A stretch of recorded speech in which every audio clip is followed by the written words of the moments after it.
Lagos is always awake. The city stays busy like a talking drum, cars honking and bright lights flashing like stars.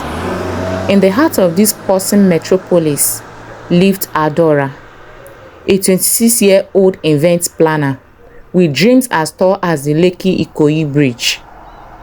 She was beautiful in a quiet way, the kind of beauty that lingered in a person's mind long after the first meeting.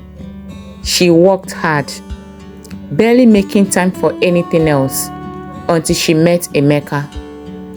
Emeka was different, a software developer with an easy smile and eyes that sparkled with calm confidence. Emeka had crossed Adaora's path during a charity fundraiser. They bonded over small talks that grew into long conversation about their future, their dreams, and slowly their hearts intertwined. After 6 months of dating, Emeka finally texted, "Ada baby, tomorrow evening, let's meet at La Vida Rooftop Lounge by 7. I have something special planned for you." Adaora smiled at her phone. She knew something was coming. The hints, the secret grins, the random questions about ring sizes. It was all building up to this. She already told her closest friend Kemi, "Emeka will propose tomorrow, I can feel it." So the next day felt like the longest of her life. She got her hair done, nails painted, and chose a flowing royal blue dress with sparkling silver heels. At 6:50 p.m., she arrived at the posh rooftop lounge overlooking the shimmering Lagos skyline. Fairy light twinkled, soft Afrobeat played, and the humid evening breeze smelled faintly of roasted suya from distant street stalls. Everything was perfect. She sat at their reserved corner, heart pounding with excitement. Minutes ticked by. 7 p.m. no sign of Emeka. 7:30 p.m. still nothing. She tried calling, no answer. At 8 p.m., her calls went straight to voicemail. The waiter approached her table politely. "Ma'am, can I get you anything while you wait?" Adaora forced a smile. "No, I am fine, thank you." By 9 p.m., consign started to gnaw at her excitement. Her friend Kemi texted, "He's probably stuck in traffic. You know how Lagos can be." Indeed, Lagos traffic had swallowed dreams before, but Emeka was always punctual. Something felt off.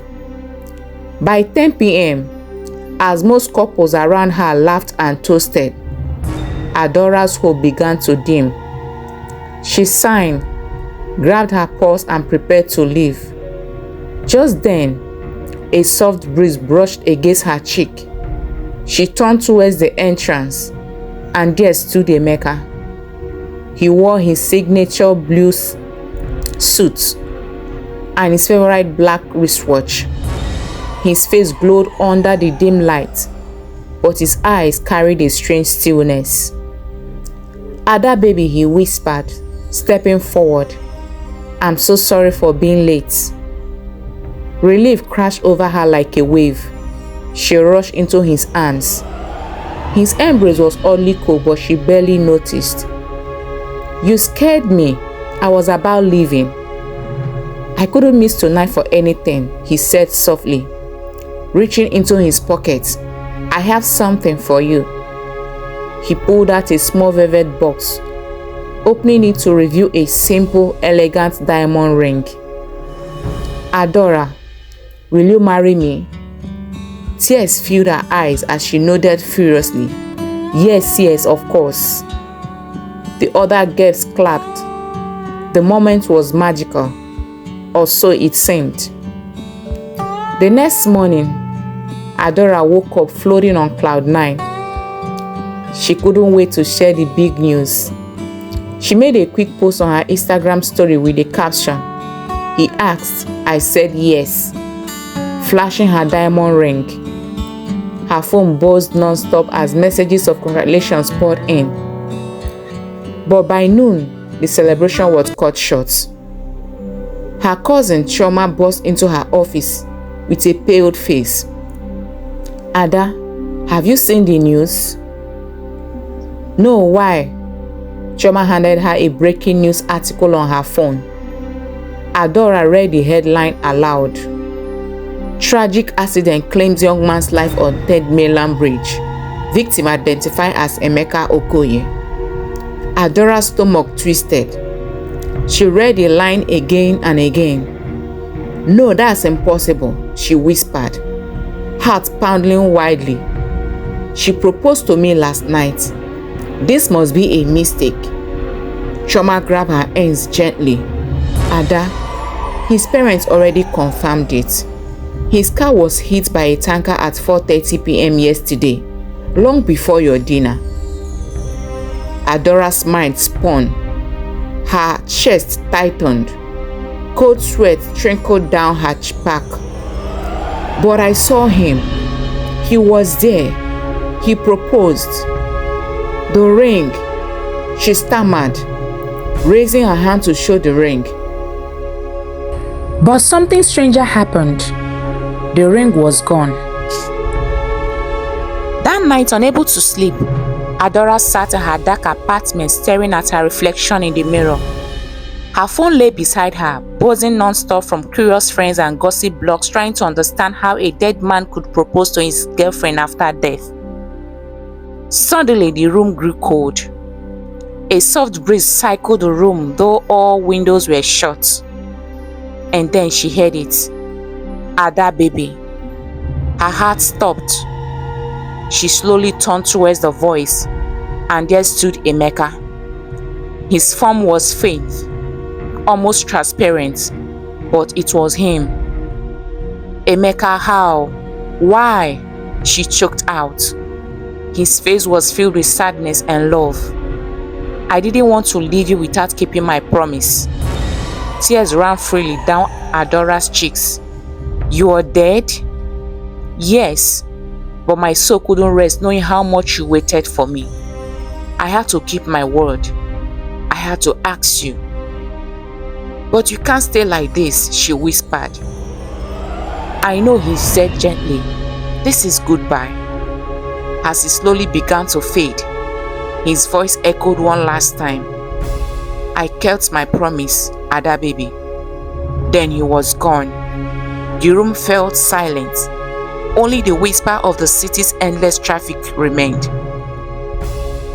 In the weeks that followed, Adaora struggled between grief and the sorry memory of what had happened. The police confirmed every details of Emeka's death. Security footage from the lounge never showed him arriving. The staff all remembered her sitting alone the entire night. And yes, she remembered every word she spoke, every touch, every moment. She eventually visited a wise old prophetess, Mama Ngozi, who listened quietly to her story. "My daughter," Mama Ngozi finally said, "true love has a power we cannot fully understand. Sometimes it defies even death. But know this, he kept his promise. You carry his love with you always." Adaora smiled faintly through her tears. Life moved on, but for Adaora, something never truly settled. Months after Emeka's strange departure, she tried her best to open her heart again. People around her encouraged it. "You're still young, Ada. You deserve happiness," they would say. And so she allowed herself to meet new people. The first was Tunde, a charming architect who swept her off her feet. Flowers every week, surprise dinners, expensive gifts. He made her feel alive again. For the first time in months, Adaora laughed like she used to. But one evening, after a dinner where Tunde spoke about taking the next step together, he suddenly stopped texting. His calls went unanswered. His office said he was out of town for an urgent project. But weeks turned into months and he never returned. No one knew where he went. His apartment was empty. His phone lines dead. Adaora was heartbroken, but tried to move on. Maybe he got cold feet, she told herself. Then came Kunle, a gentle, soft-spoken businessman. He adored her. The relationship blossomed quickly. He introduced her to his family, made big promises about marriage, and even bought her a promise ring. But just like before, as soon as they started planning their future seriously, Kunle vanished. Not even a goodbye text. His family claimed he traveled abroad suddenly for business expansion. But Adaora knew. She felt it. This wasn't normal. Her friends offered different theories. Commitment issues, or scammers, or maybe even spiritual attacks. But deep down inside, something darker whispered to her. The pattern repeated. Every man who got serious about marrying her disappeared, without warning, without trace. Late one night, Adaora sat alone in her bedroom, unable to sleep. The Lagos rain poured heavily outside, drumming against her windows. Thunder rolled in the distance, but the storm inside her was louder. She stood up and walked to her full-length mirror. Her own reflection stared back at her. Who am I? She whispered to herself. The question slipped out like it had been hidden deep inside her for years. Her reflection remained still, but for a brief second, she thought she saw something else behind her eyes. A shadow of herself she didn't recognize. Cold ran through her veins. Why does everyone disappear? She touched her heart, feeling the weight of Emeka's ghost still lingering somewhere in her soul. His strange return, the ring that vanished, the vanished lovers. Was she cursed? Was she even normal? Am I cursed to never have love again? She whispered. The rain tapped harder on the window, as if mocking her thoughts. For years, Adaora had convinced herself that the supernatural was simply village talk. But now she wasn't so sure. A faint breeze drifted her closed room. A voice she hadn't heard in a long time whispered gently in her ear. I kept my promise. She froze. Her body trembled. Emeka. But there was nothing. Only her reflection and the sound of her own rapid breathing. Days passed, but Adaora couldn't shake the growing fear that something was attached to her. Something not of this world. She started noticing small things. Shadows moving where there was no one. Cold spots in her apartment. Dreams where faceless men reached for her but were put away by invisible hands. She visited prophets, pastors, spiritualists. Some told her it was a spiritual husband blocking her path. Others said her destiny has been controlled by an ancestral force. Some offered prayers, some offered rituals, but nothing worked. Her friends eventually stopped bringing new men around her. Even strangers began avoiding her after brief interactions. One evening, her best friend Kemi visited with a heavy heart. She hesitated but finally spoke. Ada, I think it's time we face the truth. What happened with Emeka that night wasn't normal. Maybe he's still around. Adaora shivered. But I let him go. I fulfilled his wish. I traveled. I did everything. Kemi nodded. Maybe it wasn't enough. Maybe his love was too strong. Or maybe something else is tied to you now. Adora's heart sank. What if I'm forever marked? As the wind howled outside, Adaora stared into the night sky and whispered the question she feared most. Emeka, are you still here? No answer came, but deep down she felt it. She was not alone, not anymore. The tension inside Adaora was unbearable. She couldn't take it anymore. She needed answers. One Saturday morning, she decided to visit her grandmother, Mama Ifoma, the oldest living member of her family. The woman had lived through wars, famines, and mysteries most people feared to speak about. If anyone knew the truth, it was Mama. As soon as Adaora arrived, Mama Ifoma looked at her with tired but knowing eyes. "You are finally ready to hear," Mama said, without even asking why she came. Adaora froze. "Mama, what do you mean?" The old woman patted the wooden stool beside her. "Sit. Let me tell you a story." With a deep breath, Mama Ifoma began. "Many years ago, before I was born, your great-grandmother, Obianuju, was betrothed to a powerful man, but she fell in love with another man, a young poor herbalist.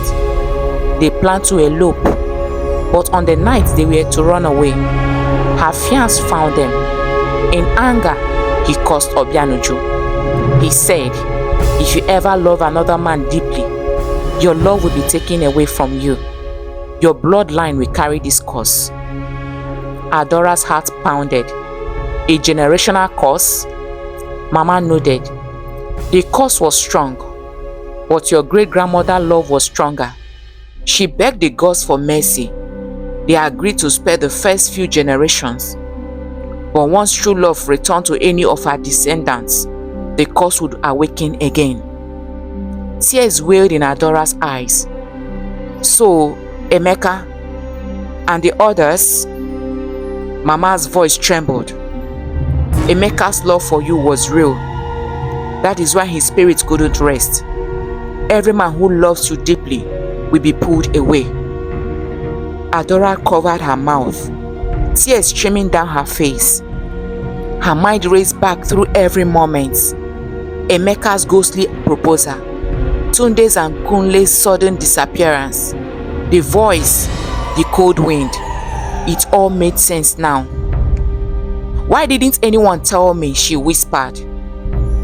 Mama Ifoma's voice filled with sorrow. "We hoped it would never awaken in your time." For days, Adaora lived in fear and confusion, but she knew one thing: she couldn't live like this forever. She needed freedom, she needed love, she needed to break the curse. With Mama Ifoma's help, they found an old spiritualist named Baba Kalu, known for handling forbidden cases.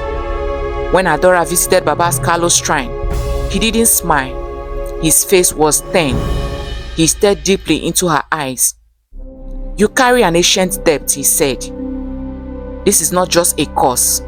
It's a part of blood, broken long ago, and now the spirit demands their payment." Adaora's voice cracked. "Can't it be broken?" Baba Kalu nodded slowly. "Yes, but it comes with a great risk." He explained that a severing ritual could break the curse, but she would have to make a difficult choice: either sacrifice her ability to ever feel romantic love again, or face the spirit directly and risk her life. Adaora's breath quickened. "If I choose to face them, you must go to the Hill of Whispers at midnight. There you will meet the spirit of the man who first caused your bloodline. You must beg for mercy or fight for your freedom." The decision weighed heavily on her, but deep inside, Adaora knew she couldn't live cursed forever. "I will do it," she said firmly. Baba Kalu handed her a small gourd with white chalk and tied charms. "Go with courage, child. The spirits respect bravery." That night, as midnight approached, Adaora stood alone on the Hill of Whispers. The wind howled like angry voices. Suddenly, the air thickened, and a shadowy figure appeared. Tall, dark, eyes glowing red. "You dare challenge me?" the spirit hissed. Adaora's voice trembled, but she stood tall. "You have taken enough from me. I am not my great-grandmother. Free me." The spirit's laughter echoed across the hills. Then let us see how strong your love truly is." The ground shook. The battle for her soul had begun. The air around Adaora grew heavy as the spirit formed toward before her. His eyes glowed like burning coals, and his voice rumbled like distant thunder. "You think love is enough to defeat me?" he snarled. Adora's hand trembled as she heard the charm Baba Kalu had given her. The small god paused with a faint light, but she could feel the spirit's power pressing against her chest like a wave. The wind howled louder, spinning dust into the air. Shadows danced around her feet. "Your great-grandmother defied me, and now you dare to do the same? You carry her blood. Her betrayal stains you." Adaora swallowed her fear. "I didn't betray you. I didn't even know this curse existed. Why punish me for a sin I did not commit?" The spirit's voice thundered. "Blood carries debt. Until the price is paid, no one in your line will know peace and love." Suddenly, ghostly images of Tunde, Kunle, and Emeka appeared around her. Their faces filled with sorrow. Emeka's eyes met hers, his voice gentle, even in chaos. "Fight, Ada baby, free us." Her legs wobbled, but she stood firm. The spirit looked at her, its massive form swirling like smoke. The ground cracked beneath her feet. Quickly, she dipped her fingers into the white chalk and drew a protective circle around herself, just as Baba Kalu had instructed. The spirit hissed in anger as its attack bounced off the barrier. "You know old ways? It's parts." Adaora shouted through her fear. "You cannot take what I will not give. I choose to break this curse today." The wind screamed. The spirit tried to pierce the barrier again and again, but it held strong. "If you will not submit," the spirit roared, "then you must face your greatest pain." Suddenly, the form of Emeka stepped forward again, but this time as if alive. He smiled at her, warm and familiar, just like before. "Come with me, Ada baby," he whispered sweetly. "We can be together forever. Just step out of the cycle." Her heart cracked. Every part of her wanted to run into his arms. Tears streamed down her face. "I love you, Emeka, but I can't be trapped by this curse. I set you free." She reached out into the gourd and threw its powder into the air. A blinding light exploded. The spirit screamed as the light engulfed him, his form twisting and dissolving into nothing else. The wind died instantly. The hill fell silent. Emeka's face faded softly, his voice echoing one last time. "Thank you, Ada baby. I am free now." And then he was gone. The first rays of dawn broke over Lagos as Adaora descended the hill of whispers. For the first time in years, her heart felt light. No shadows, no whispers, no cold wind brushing her face. Only peace. When she returned to Baba Kalu's shrine, the old man smiled faintly. "You face him with a pure heart. The curse is broken." Mama Ifoma, who waited anxiously, embraced her tightly. "The woman before you couldn't break it. You did." The news of Adaora's strange battle never spread far. Most people simply believed she had been through heartbreak and healing. Only a few knew the real story. Months later, Adaora met someone new, a quiet, kind man named David.